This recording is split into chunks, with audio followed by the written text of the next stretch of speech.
how you been since the first proper episode? Yeah, since the first episode, obviously your boys graduated, and I finished all my exams, finished all my coursework. All of that shit is to the side. 15 years of education, literally gone. Never have to do it again. So I'm happy. Obviously, I can't really complain. um, yeah, just lots has been happening. It's been very, very eventful, very eventful. But I'm just blessed. I'm just grateful to be here. What about you? Yeah, that's you and me both, man. Like, I'm not quite a graduate yet, and there's obviously a lot going on in the world right now, but we're taking it day by day.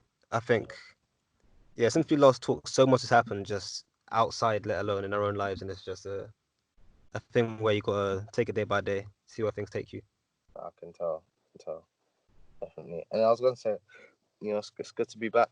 Thank you for having me on before, and this is technically our part two, so Nah, we'll have a proper part two very our soon. proper part two. Okay. Yeah, Yeah. man. Brian's in. I already got a couple bottles prepared. Okay. I've been saying every day at 9 a.m. I say respawn just so I don't get. Message respawn. How you manage? So what's your sleep pattern? Do you wake up at like around 9 a.m. Pretty much, yeah. It's a thing where in my in my family house, my curtain fell down years ago in my bedroom. Oh, And okay. I just never bothered to put it back up. So every day Okay. the sunlight comes in and I'm up. Oh, right. Yeah, Okay. it's a funny one. It is because my sleeping pattern's been very, very messy ever since. I think yesterday I woke up at about 2. I woke up at 2, and I think 5 hours later I was back asleep again for a nap. Then I woke up at 10, and then what did I do? Slept at around 6. Woke up at 12. Yeah, pretty normal. Pretty normal for me. Yeah, That's but crazy, man. yeah, I've got to snap out of that soon though. I've got to snap out of that soon if I can. But, Yeah, sleep's important. It's funny because like for holidays and half terms or whatever, like I don't get up at 9 because obviously no curtains. But then when I'm in uni, it's like I'll get up at 3 p.m. I'll miss all my lectures, and it's like surely it'll be like I just have zero focus when it comes to uni. Focusing on uni, do not mix. Don't mix. I can't. I've just wondered how people managed to do it because even during the start of lockdown, when we had finals and dissertations or whatever, there were people that legit were from day one were actually going in. I don't know how. Like, you either are a lecturer or you're a psychopath. How are you doing this from the very first day of lockdown? I'm not gonna lie. I gave it like at least a good 2 or 3 weeks before I considered doing anything. Mad, mad. Boy, I even think like the whole period of exams, like during lockdown, like it's not easy, man. Like, what kind of? I understand that. Okay, there's no real way for other assessments, and they do have no detriment or whatever. But what kind of psychopath is doing an exam during lockdown? Number Bro. one, there's not. This is the issue I've had with it. Number one, there's no real way to kind of police whether people are going to commit exam offences such as maybe cheating or plagiarism, and as well, you can't really expect unless someone is going to be doing all that revision from maybe at least some time in advance. You can't expect them to focus or have the same level of concentration as they would for a normal exam. Mm.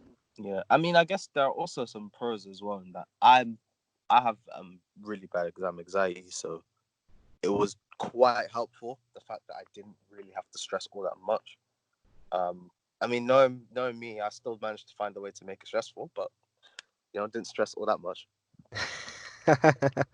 Yeah, Yeah, it's useful being at home. yeah, it is. It is. It is.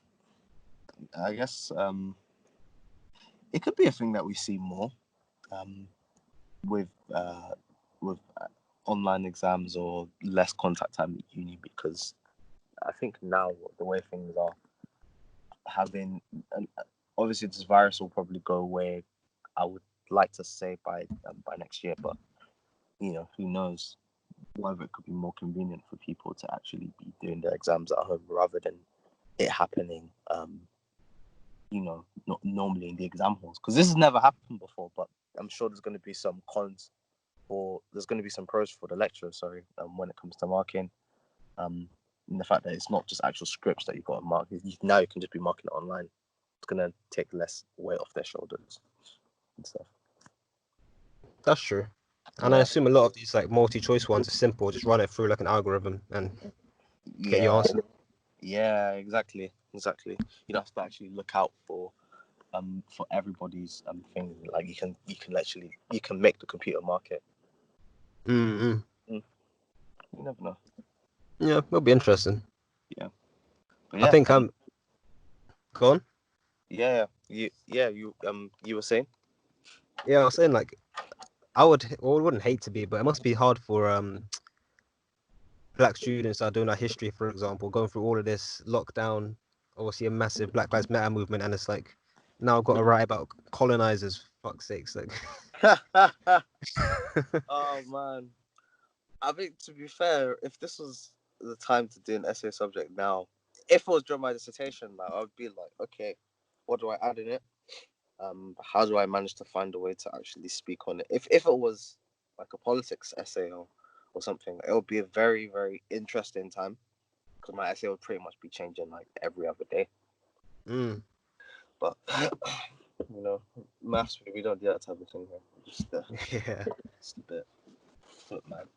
How's engineering as well? Engineering is calm. I mean, we talk a lot about I guess white people, but it's not necessarily the political ones. We have like philosophers, mathematicians, engineers, and there's no need to fluff history in that capacity. Uh, can imagine. It's there, but you don't want to get your lines mixed up too much. Yeah, yeah. Imagine like the just writing about the Newton's forces and trying, finding a way to add race into it. Yeah, this doesn't apply to black people. So Oh my gosh! Imagine after all of that. Oh, I couldn't, man. I couldn't. It's like, I got to make science political. What do you mean? literally. What a world. But Yeah. yeah, man. We have about 25 minutes on the clock. Cool. So for the rest of this bonus episode, I want to ask you specifically about your relationship and just how you found like not living with your partner through uni.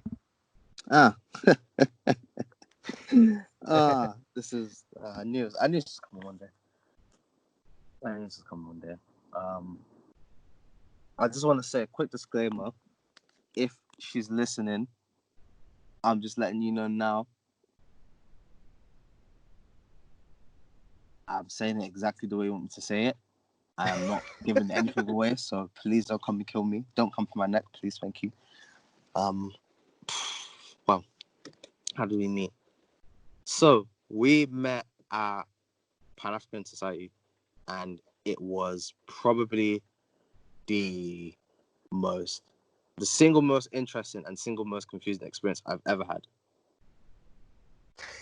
Where I met her, and she was the type of person where she seemed happy to be there. She seemed, I guess, sort of speaking to people and just having lots of like different conversations about race in the UK, also about race during apartheid and slavery. We had people coming from like different backgrounds, and speaking with people about how colonialism kind of affected the way that we think and the way that the world is kind of shaped to be today as we know it. Mm.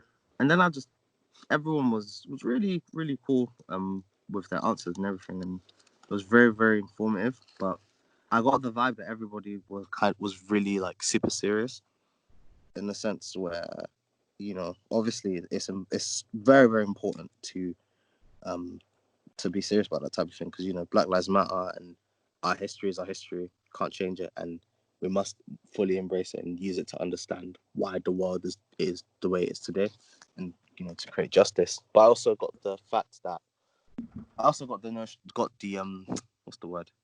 I also got the feeling that everybody was kind of a bit uptight, and it's not to knock anyone, but they seemed pretty serious pretty quickly. And Yeah. obviously now it's the type of thing, but as a first year student at uni, like, you're probably gonna be like, I didn't really sign up for this.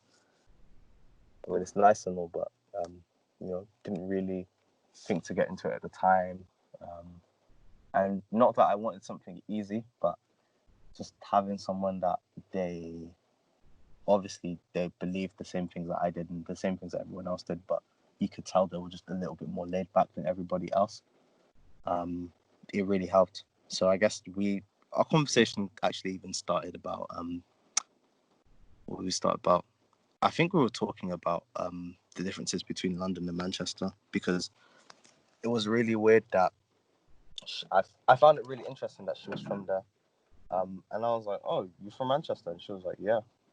I remember saying, your accent is pretty weak for Mancunian, but I'll take it. And she actually said she was really offended. She was like, "Wow, I've never had anyone say it to me in my life. How dare you?" But then, Oh, as we began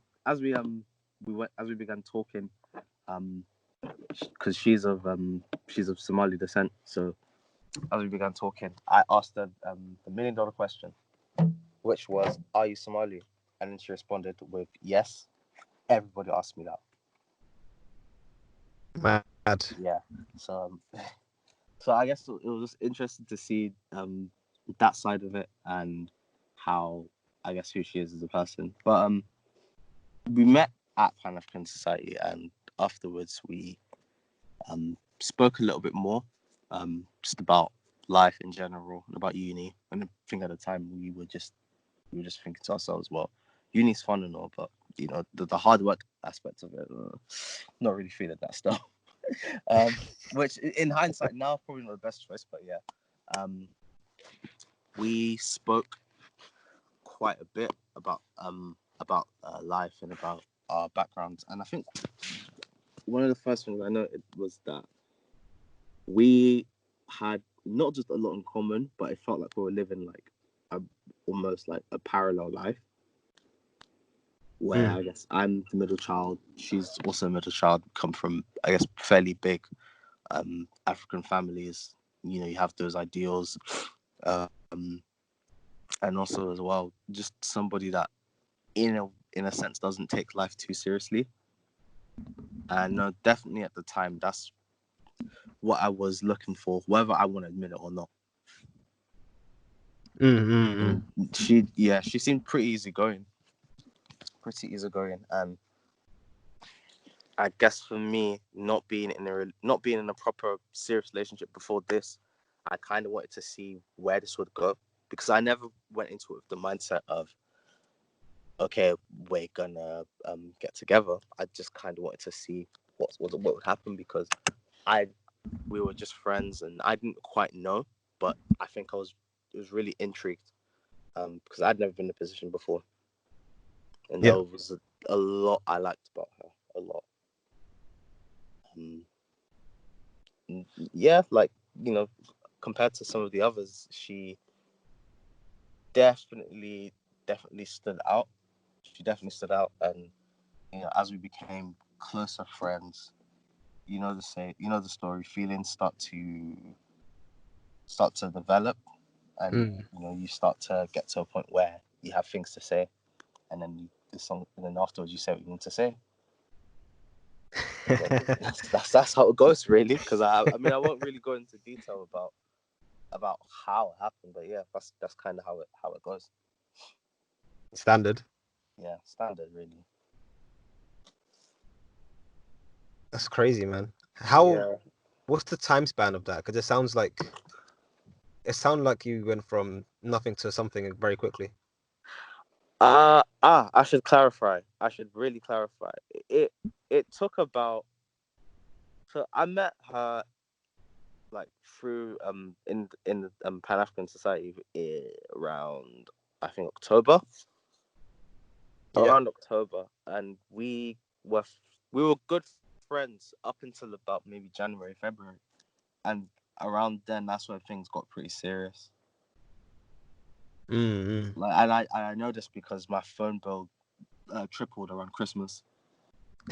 So yeah, yeah, I incurred those dirty charges from free. So you know that was there, and I think also just spending more time just speaking to someone where you realize your phone is actually getting taken up, and you realize the call logs are increasing from about maybe your standard 20 minutes to right up to about an hour, sometimes even two, sometimes three. I mean I'm shameless, but yeah.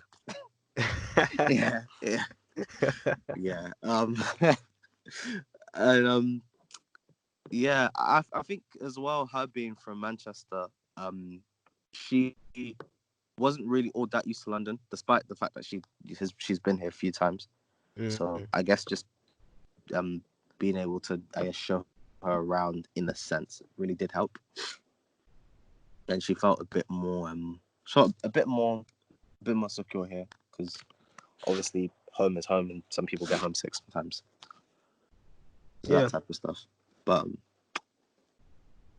but yeah, um, that happened over the space of 4 months or so, and then I think just before March was when were we basically just said, okay, let's do it.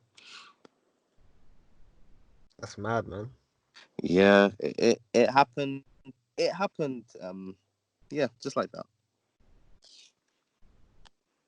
Do you guys like? So what uni did she study at?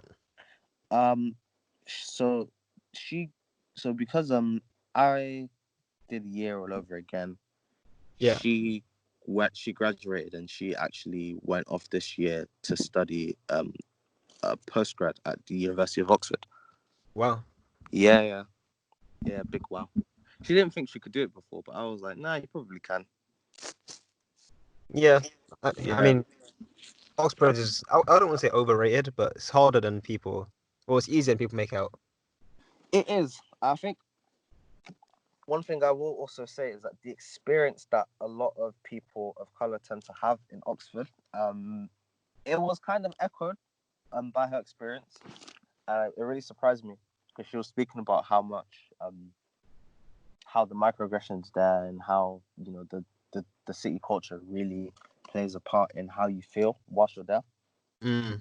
Yeah, as a black man or a black woman, like it's I didn't think it was gonna be like that, but as soon as we got there, I don't know if you heard about that blind man that was dragged by his ankles outside of one of the student unions in one of the colleges.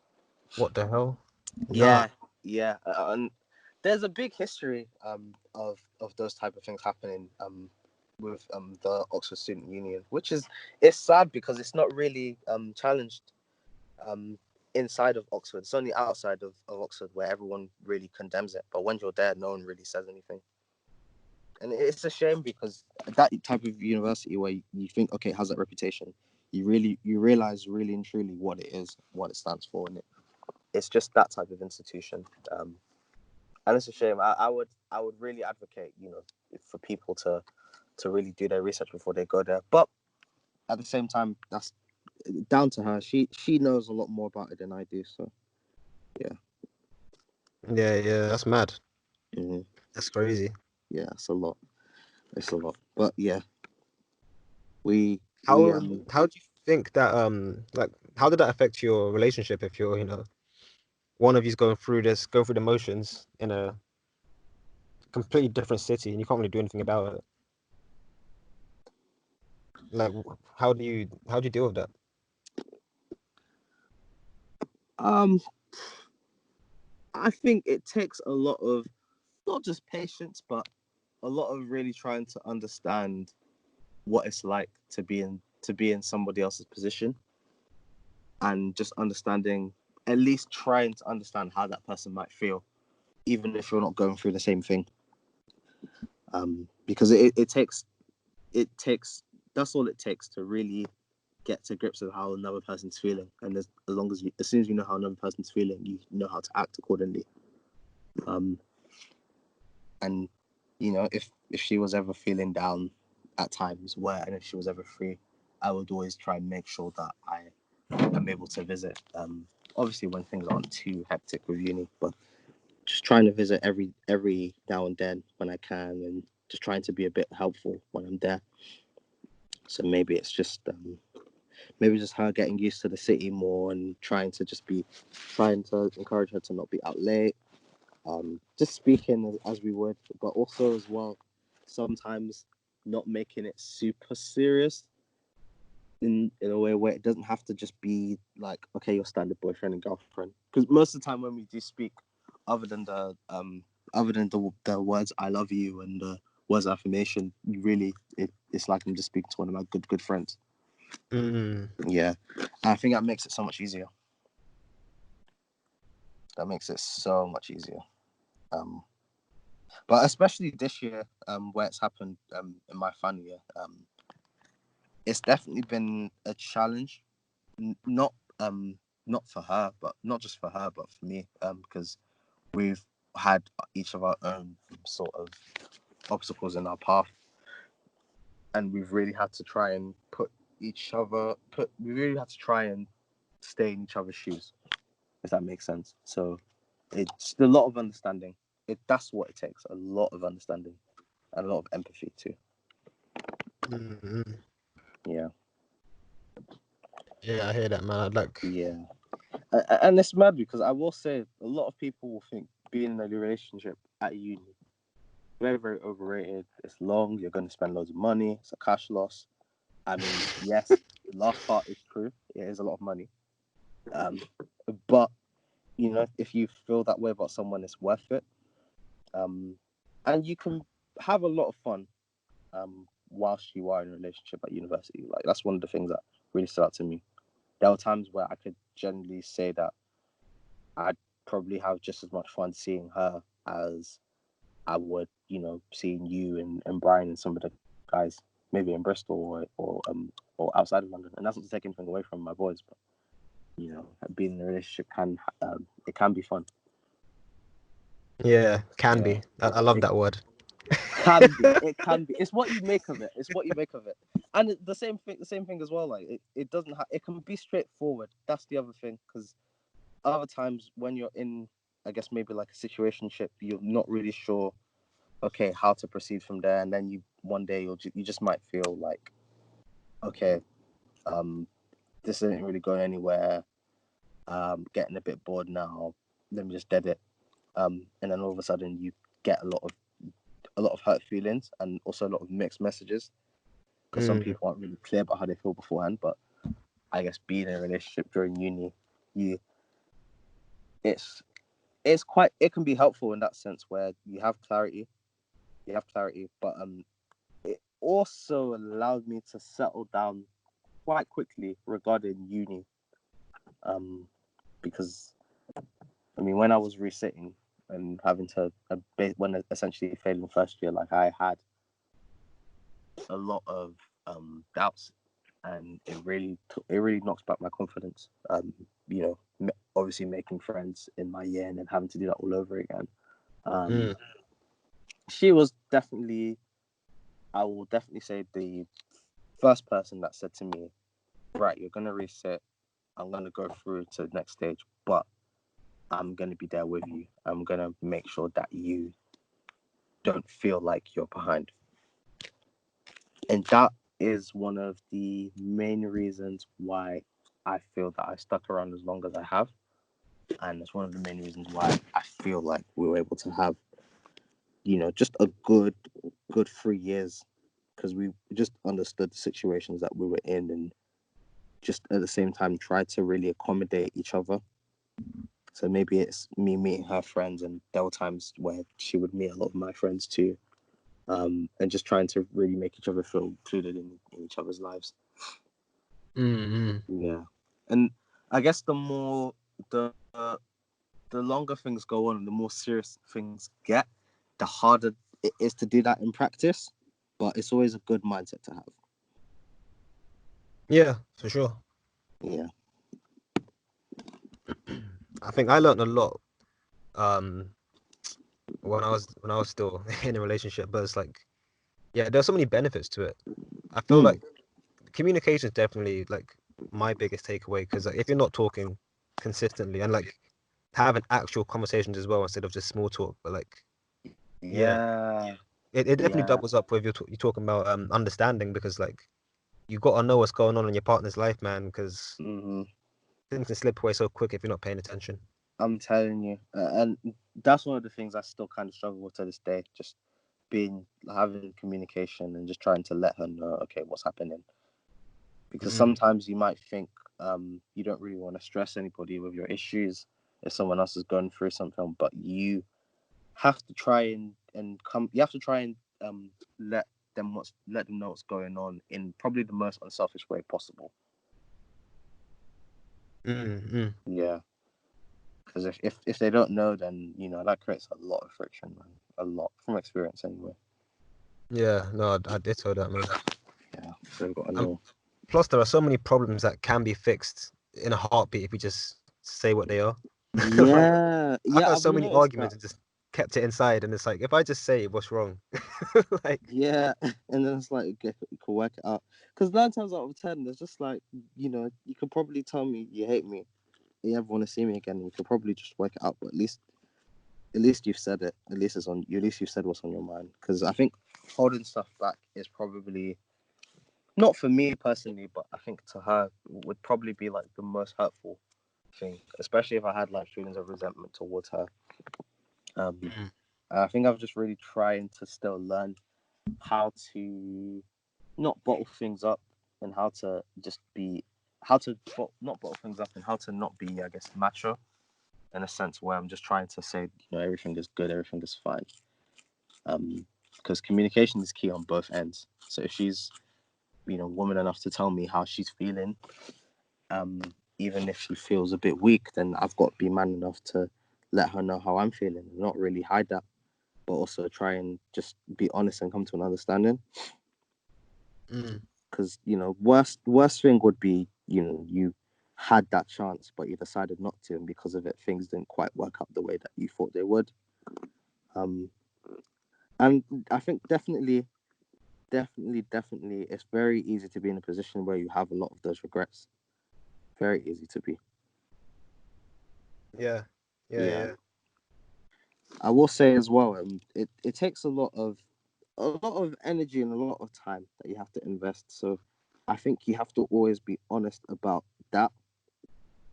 um and it starts with kind of talking yourself into it a little bit and mm, kind of faking it till you make it. And once you've made it, you don't really have to fake it because you're just thinking, okay, I actually do want to do this. I actually want to be in this frame. I want to be in this relationship. I want to actually fight for it and all of that jazz.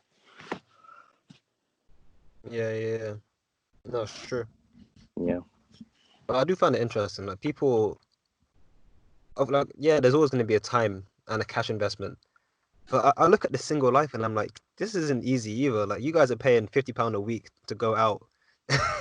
Yeah. Or I I mean, don't you even know know the what it amount of is. I time you think put into Tinder and that. Like, nah, uh, man.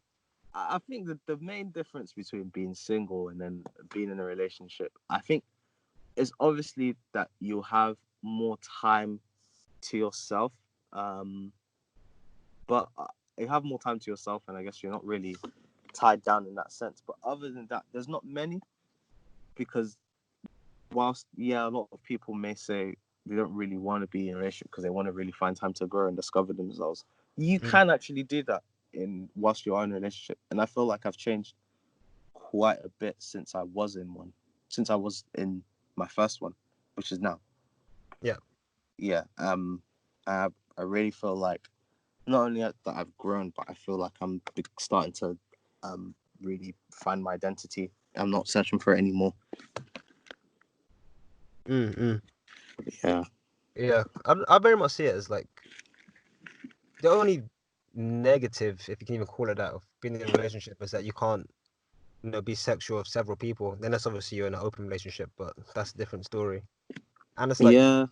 You very That's a much having access to someone who's always going to be there and tell you it how it is. That's such a mm, great way to grow as opposed to like I don't know going to the club.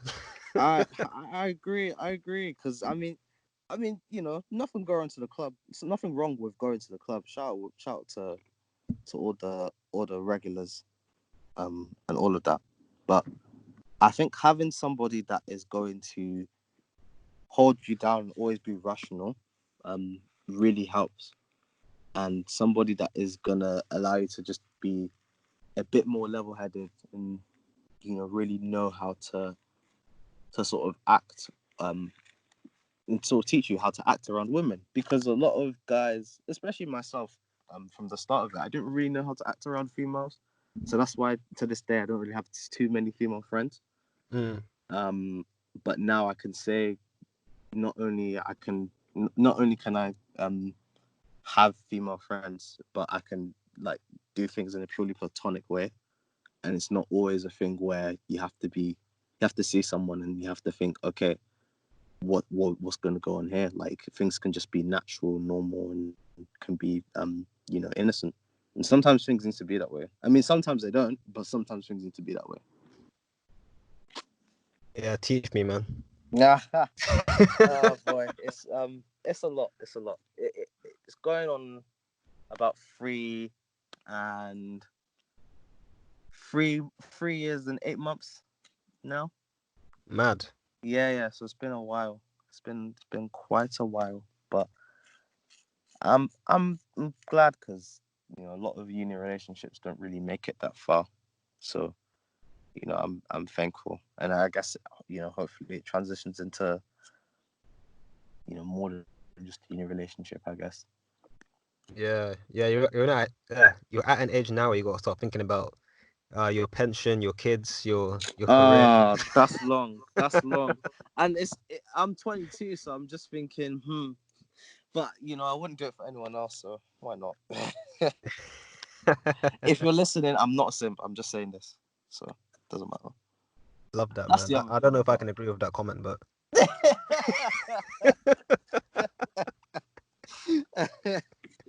Oh boy, I'm just I don't know, man. I don't know, but yeah, being in love at uni is it's a very, very, very interesting experience.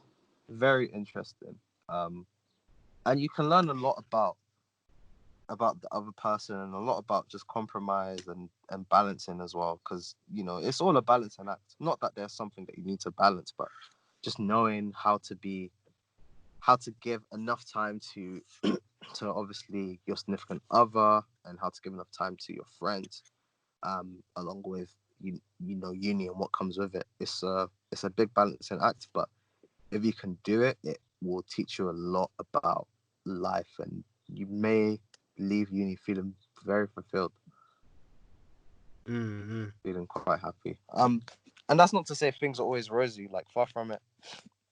We've had our fair share of like ups and downs and arguments recently.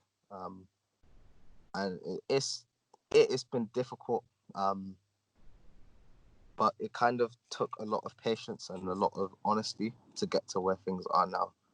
And just also you just being able to set clear boundaries of what you can tolerate and what you can't tolerate. Um, so for me, a big I'm I'm notoriously bad when it comes to my punctuality and my timing. So I'm really bad when it comes to that. And that's something I'm still trying to work on. Um, because that's, unfortunately, it's been the center of like many of our disagreements or arguments. Mm. Um, and I can say, yeah, sometimes it's not always a case where I'm blatantly late, and because it doesn't happen for no reason. But at the same time, I think it's also that communication and just about me being honest about what is going on with me at the time, and why maybe meeting may not be such a good idea, or why maybe I might have to push things back. Because you get that sense where you don't really want to disappoint that person. But if you're not honest as well, those things can lead to arguments. It can lead to disagreements. Mm-hmm. Yeah. And I should talk about the other, I guess, elephant in the room, which is, I guess, other girls and temptation and whatnot. Like that. That is a thing. That is very real. We're not going to just act like it doesn't exist. Yep. But I think it also comes with. It kind of comes with two things. Just kind of being able to say to yourself, "I'm satisfied with what I have," but also your partner kind of knowing that those things are real and exist.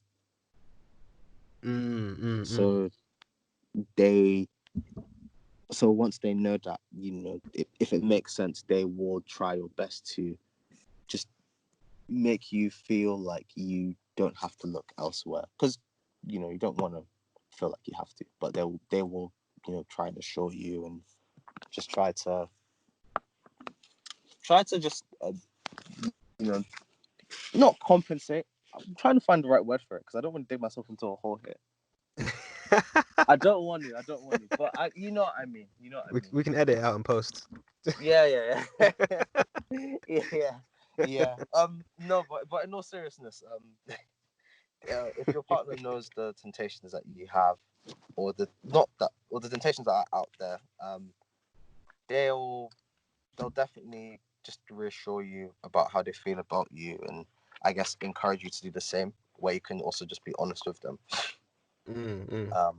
And it takes a lot of belief in yourself and belief in other person. Because if you give up on the other person, then that's pretty much it, from what I can say. No, that's very true, Yeah, man. yeah. I guess probably another point for me anyway. It's down to preference. And I guess her being I guess of Somali descent.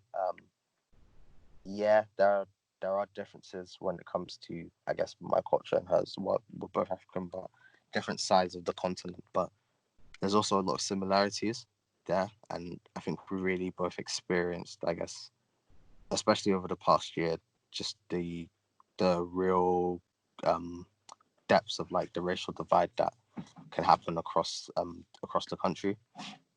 And just having somebody that does also understand. I think it's going to be very subjective to everybody, because obviously everyone's of different races and stuff. But just having somebody that understands what it's like, not the struggle in a sense, but just how to live in this country as a black man or as a black woman. And if you know, you know. If you know, you know. Yeah, Yeah. yeah. But it's nice. It's nice. It's nice to have that, because I always feel like I can have that sort of I can think outside of the box, and if I'm ever going through something, I don't really feel like I'll have to explain it to her, because she already know. You know. Yeah, that's a big plus. Having someone that you can like that just gets you on a cultural Yeah, level, like a spiritual yeah, level. yeah. That's the thing on the cultural level. I mean, even if she didn't, um, it's just as long as she's willing to learn. And getting you on the cultural level is one thing, but even then, there's still new things that I'm learning about her culture and learning about her way of things. And there's still new things that she's doing the same with. So that's been pretty helpful. Yeah, Regarding yeah. everything, and just knowing when to give and when to take, when to push and when to pull. But also knowing when to really stand your ground and say, this is what I want. Because it's okay to be demanding. It's okay to actually say, this is what I would like in a relationship. Because at the end of the day, we spend so much time trying to please other people, or just trying to please ourselves. We have to remember it's a two-way street. Mm-hmm. Yeah. Yeah, it's true, man. Mm-hmm. I gotta ask one final quick fire question. And let me give some context. So I think kind of going back to you mentioned like other girls and stuff, the elephant in the room. I think one element of maintaining that trust and uh, making sure there's nothing to worry about like from my side at least, when I was in a relationship, I that was definitely the most creative days of my life, where I'm trying to think of Mm. like, oh, how can I keep impressing, even though it's like long distance. It's like, should I send this or do I make that? I know Yeah. in our last episode we talked a bit about going to the shard, but what's the most non-basic, the most creative thing you've done to to get bonus points?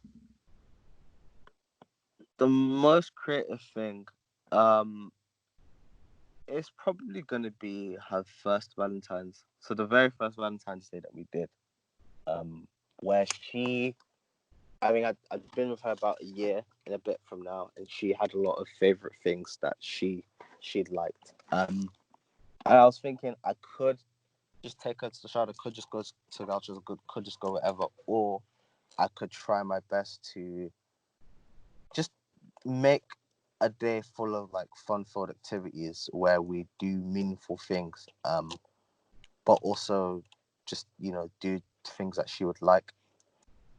Um, so I know she's very big on on a specific type of dessert. That's not too far from our uni. So I remember taking her out there, but also going down to one place near Liverpool Street, where I can't near Primrose Street, where if you cross the road and you turn right, there's like a near through the offices. There's like it used to be there. There's like an area with like all these little fancy lights and shit. Mm, And she's really big on that. So I guess just kind of taking her there and her seeing it, she was just like, wow. And then after that, I remember cooking her a meal, and she just said it in conversation. She said, "Okay, I went out to go and eat with one of my friends, and hey, I had this and I really loved it." And I was like, "Okay, let me make a mental note of that." She was talking about this dress that she wanted, and I was like, "Okay, let me make a mental note of that." Or her favorite, maybe her favorite snack or her favorite, product, because she's really into those, really, really mm, into like her hair care and skincare. But and it just so happened that being able to bring all those things into one and make them happen on the day, she felt especially happy because she felt like I just got her, and mm, she felt like I was listening. And I think for a lot of guys, that's probably the number one thing they should try and strive to like achieve, because if she feels well, if your partner feels like you're listening to them and your partner feels like they're understood, and your partner feels like you get them, then they're going to stick around, or they're going to want to stick around. Um, mm, mm. and just sometimes it's nice to sort of be spontaneous as well, and you can take them out to the show, take them out to somewhere else. And I'm still looking to do those things, still trying to impress her and one up myself every year, but at the same time it's also just trying to understand what your partner really likes. So if you ever get stuck, when you're listening, just really sit your partner down and just try and be as attentive as possible when you ask them, and just try to remember it, because they don't like having to explain what it is they like and explain all of those things all over again, because it's just like you weren't listening the first time, and then that's how arguments start. But yeah, it's a lot of trying to one up yourself and trying to see, okay, how far can I go. But it's also really creative too when you have the time on your hands, because you can just do a lot of crazy things, and you can have a lot of fun with it too. I can definitely say that happened this Valentine's Day as well. Needed. Had to get that Yeah, in. it's needed. It's needed. Just all of those things. It's uni as well, so a guy's not rich, so there's only so much you can do. So it's kind of limited in that way, but hopefully afterwards I can just I can build on that and hopefully create more memories. Yeah, for sure, You man. know, I, and I if I've always and been if a she's yeah. go on. No, no, I was just gonna say, if she's watching, that's not the shard. Don't worry, I've got something better planned. But yeah, go on. Needed, man. Yeah, I've always been a firm believer of like start as you mean to go on. So when you see these guys that go for these like big money dates on day one, I'm like, nah, man. I remember my first date with my ex was like we went to London and just walked around. I didn't spend a single a single pound because I'm like, if I go all in now, then I gotta keep going all in or it's peak. Yeah. I was doing 3 dates for the first like 2 years. uh, walking around is the wave. Walking around is the wave. Because believe me, I do not want to be paying for some expensive meal with somebody that I've not seen before, and somebody that is not only used to that, but they seem like they showed up. They've seen that they really showed up for the bag, or they showed up for the check, Mm, or whoever. Because I could be like that too. I'd be like, okay, if you want to pay, then that's cool. But I'm just gonna be there. Whatever reason is there, give me something else. Give me another reason to be there other than the food, or another reason to be there other than the money. Because when that, mm, because you're seeing in dates are cool and everything, but you're going into it with the mindset that that's probably the best version of that person. So when you are in a relationship, you also have to remember that there are going to be times or days where that person's not going to be feeling up to scratch, or that person's not going to be the best version of themselves. So when you do those things, you set the bar quite high. And I don't really believe in that because as humans, everybody has those days. Shout out Hannah Montana. But yeah. Oh boy, it just goes my yeah, head. this video is sponsored by Disney Plus. Yeah. Yeah. If you sign up with O2 today, you get 6 months free of Disney Plus on them. So make sure you sign with O2 today, get your free SIM, and get your perk today. Thank you. Yeah. That's not a lie, Man, but it's actually not. I'm dead serious. It's not a lie. I have Disney Plus right now. mad from O2. Yeah, from O2. They are the bomb. They What a are time to be literally the bomb. alive. What a time to be alive during Trump and during this whole virus and everything. But you know, love is love is something else. And I think being in a relationship during uni has been it's been a very interesting experience. It's been a wild ride, man. Because it's weird because every day is different, and every day you learn something new about whether Mm, it's about compromise or whether it's about um just how to be a bit more patient. But you also learn about yourself. You learn more about yourself, and you learn about how much you can take in, and how high your threshold is, or how much you can tolerate.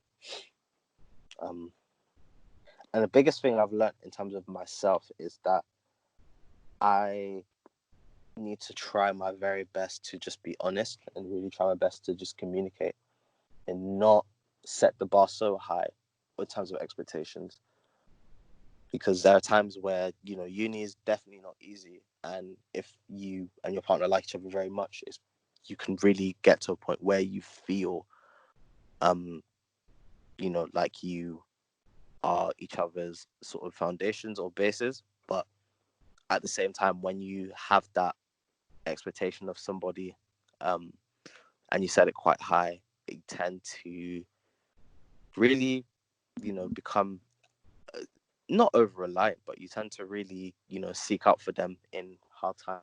More times than not, they'll come around. But I've learned as well, when you put too much pressure on somebody, um, you don't want them to crack. And if you love somebody, you have to remember, you're carrying your load. But if you carry my load, you might break your back. So